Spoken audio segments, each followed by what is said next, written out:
If you've been following this channel, you've probably noticed that we have a thing for smartphones that give out great value for money, even if they're not necessarily the greatest ones in the market.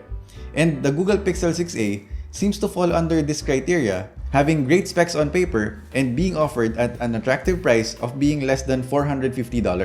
Plus, we've heard a lot of praises about this since its release about mid last year. But is the Google Pixel 6a still relevant today in 2023? Let's find out. The design of this phone is very straightforward. You can easily recognize that it's a Pixel phone because of its camera design.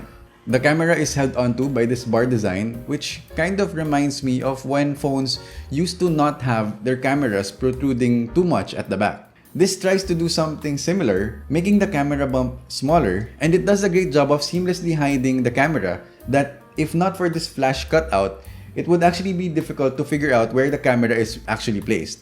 Google went with a minimalist approach on this one, having no visible text and only keeping the G logo right in the middle, like what we would normally see on an Apple phone. This is a glass back panel, and interestingly, it isn't a fingerprint magnet at all, which is a very big plus coming from a person who have very sweaty hands. I don't really know if this is such a big deal, but please feel free to share if you feel the same way. Overall, this phone feels very firm and solid. It feels like an expensive phone, having an aluminum frame with a very subtle rough texture. But that all changes when you move on to its front. If this phone was released about a year ago, I would have been okay with this. But being that it's 2023, I think most would agree that this design looks very dated. The bezels are very thick on all sides, which makes the small screen feel even smaller. Speaking of the screen, this is a 6.1-inch OLED display. And it's okay, but this is also where I feel the 6a is lacking in my opinion. I really struggled using this outdoors. And even indoors, I've had this brightness setting set to the max setting. It's something that I barely experience on phones nowadays. Even budget phones that have really bad colors are way brighter than this. But what further makes this display less desirable for me is the 60Hz refresh rate. And 60Hz is okay if you are coming from a 60Hz display. If you've used a faster display, and I'm not talking about 120Hz, maybe just about 90Hz, you'll immediately notice that this display is very slow. It's not smooth at all. Scrolling through your Facebook feed, news, or even just the apps on your app drawer, you will definitely notice some screen jitter, which is a bummer because this phone is supposed to be fast. That is in terms of hardware, which we will get to later. You will get used to it after a while, but if you're just getting a new phone, chances are you'd want to maximize your usage of the phone for the years to come. And the choice of a 60Hz display isn't very future-proof. On the plus side, I do like the colors, which seemingly feels more color accurate than other phones around its price range or even some more expensive ones, but still, that doesn't make up for the slow refresh rate for me. Guys, if you're getting some value out of this, feel free to leave a like or maybe subscribe if you're into smartphone reviews, because why not? Moving on to the specs, as we've mentioned, this phone is packing some serious hardware. This is running on Google's Tensor chipset. It's the same chipset that is to be found in its more expensive siblings. So you can expect to run the same apps at more or less around the same performance of its more expensive brothers. Apps open up quickly, although a bit jittery because of the refresh rate, but it will run everything without any problems, including games, which also isn't a problem running on this. Call of Duty did run on max settings at Ultra FPS by default, so I just left it as it is, and the experience was very smooth. However, I was quite surprised that Genshin Impact did feel laggy on its highest settings, so I just left it on medium to maintain the smoothness and prevent it from getting too hot. And of course, one of the more sought after experiences that the Pixel series is known for is the untouched Android experience. You will get that with this. Yes, it's very lightweight, it has no bloatware, which will make your phone feel faster in a sense. But with phones getting faster and faster nowadays, the argument of going with a Pixel phone solely for the vanilla Android experience to make the phone faster seems to be a bit extinct. Well, that's in my opinion. You do still get the regular updates, so if that's what you really want, then the Pixel series is a no-brainer option for you. This is still going to be the most updated Android phone that you could get.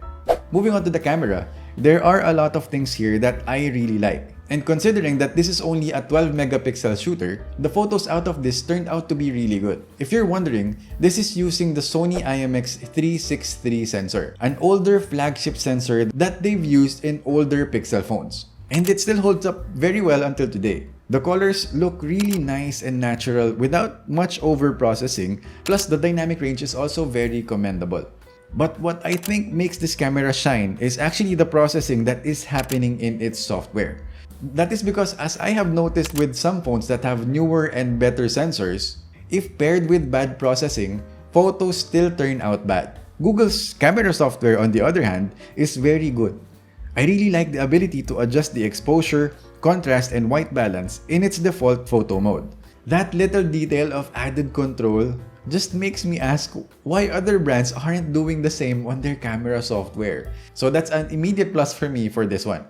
Ultra wide also isn't half bad. I like that it has the same megapixel count, which in effect makes the transition between the two cameras not very noticeable. However, this in-camera processing does seem to use the phone's internal hardware to do its magic, and as a drawback, I have noticed that the phone gets quite hot when using the cameras. This is even more noticeable if you leave the camera turned on for long photography sessions. So I'm assuming that this also has an impact on its battery. Speaking of the battery, as expected from a more compact phone, this has a relatively smaller battery at 4400 mAh, which really isn't very small given that other phones that I've reviewed recently, like the Oppo Reno 8 Pro, only has a 4500 mAh battery, and that's a bigger phone. In this case, battery performance was pretty average, lasting a little over a day. This is running on a high-end chipset, so that's probably also contributing to its faster power drain, despite having a less power-hungry, slow, and smaller display. And to me, the battery performance on this is okay. But what I didn't like is this doesn't come with wireless charging, and wired charging on this is extremely slow. 1 hour of charging this only took this to 40%. So for that, you might want to go with overnight charging, because in the daytime, you will have to leave this plugged for hours before you could get back to using this.